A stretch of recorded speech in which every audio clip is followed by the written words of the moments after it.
जोङो मोनसे सोमावसारनायनि गेजेरजों फैदों खिन्थु मोनसे लिबारेल समाज लिबारेल ससाइटि दानांगौनिबो बाथ्रा दङ खारन मोनसे डेभेलप ससाइटिनि कनसेप्टआ जाहैबाय लिबारेल ससाइटि लिबारेलआ जाहैबाय मा गावनि राइटखौ लानानै जों लिबारेल जाजोबनांगौ बेखौ बुङाखै आं कालचारेलि आरो लिटारेचार कालचार बाहाय लिबारेल ससाइटिनि गोनांथि दङ दा बेखौ बानायनो थांनायाव जोंहा जोंनि भिजनखौबो एसे गुवारै फोसावनो दरखार दङ थ' बिदिबा मोनसे प्लेटफर्म नांगौ हिसाबै इउएन ब्रह्म ट्रास्टखौ दाजेननानै आं एबसुनि आफादगिरि जानानै थानाय समाव दादों बेनि उनाव आङो बे ट्रास्टनि चेयारमेन जादों एबसुनि आफादगिरि बायनायनि उनावहाय रायजो सभायाव थांदों आङो आफादगिरि जाजेननाय समनिफ्राय 2002 मायथाइनिफ्राय बे एवार्डखौ होजेननाय जादों दा 1919सा एवार्डीफोरनो होनाय जाबाय दा बेहाय नायोबा सोरबा जार्नालिज्मआव खामानि मावदों खिन्थु बिसोरो मोनसे प्रफेसन हिसाबैल' मावालासिनो हिउमेन राइट्सनि खामानि मावदों सोरबा गान्धीयान पिस प्रसेसखौ स्टार्ट खालामदों नर्थ इस्टआव बिसोरो गाव गावनि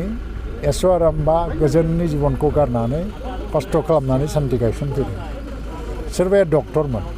बिसिबो फिसायबो आमेरिकायाव अभय बेंक जे लास्ट माने थांनाय बोसोरनि सिगां जायो बावहाय एवार्डखौ रिसिभ खालामदोंमोन बियो सासे डक्टर बिसियाबो डक्टर आमेरिका खिन्थु सानैबो गारनानै फैनानै गारसोलियाव महाराष्ट्रनि गारसोलियाव आदिबासिफोरनि हेल्थ सार्भिसआव फैनानै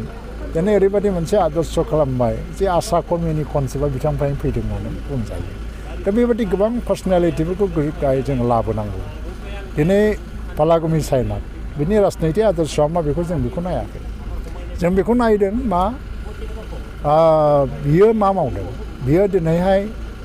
खरांजों खथि जानाय फार्मार्सफोरनि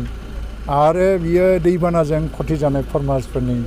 एबार मानसिफोरनि थाखाय खामानि मावदों फेमिन उखैजानाय हांगार माने जों भुगिनाय मानसिफोरनि खामानि मावदों डाउन ट्रडेन मानसिफोरनि खामानि मावदों आरो गासै सानथौखौ मोनसे जास्टिसजों लिंक खालामदों जे जास्टिस मोनागौ माने खुनु जिनिसानो कमप्लिट जाया दा बेवहाय बेफोरखौ नायजोबनानै जोङो बिथांखौबो दिनै बे एवार्डखौ होदों एवार्डआथ' जोंनिफ्राय होनाय मोनसे सन्मान नाथाय बिथांनि जि मावनाय साननाय हनाय बेखौ जोंनि गेजेराव लाबोनानै आरो बिथांनोबो जोंनि सोमोन्दै गियान होनांगौ जेनेबा गाबोन समफोर बिथाङा गामि नायगोन बिनि उनाव नायदो दिनैहाय गणेश एन देबिखौ होदोंमोन बिथाङा बर' रावखौ सारा भारत आरो बिश्वआव फोसावनायनि खामानि दा मावगासिनो दं जोंनि गेजेराव बिथाङाबो मावगोन थ' जों वान वे ट्रेफिक नङा मोनसे हारिखौ दानाया जेब्लायबो डाबल वे ट्रेफिक जोङो मालायखौबो बरायनांगौ जोंबो बरायजानांगौ बेनि गेजेरजों बे सानथौखौ लानानै बे सानस्रिखौ लानानैनो जों जागायदोंमोन दिनै दुलाराय बर' फरायसा आफाद बिटिसि खुंथाय आरो बिदिनो दुलाराय बर' फरायसा आफादजों लोगोसे बर' थुनलाइ आफाद गुबुन आफादफ्राबो बेजों लोब्बा जाफानानै दिनै बे बान्थाखौ जोबोद मिनिंफुल खालामदों आङो सानो माने बबेबा समाव आं फिसा मोनसे थांखि लानानै जागायदोंमोन जानो हागौ नाथाय बे बिराद गिदिर मोनसे प्लेटफर्माव बारस्लायफैबाय बिनि थाखाय जोबोद आं गोजोननाय मोनो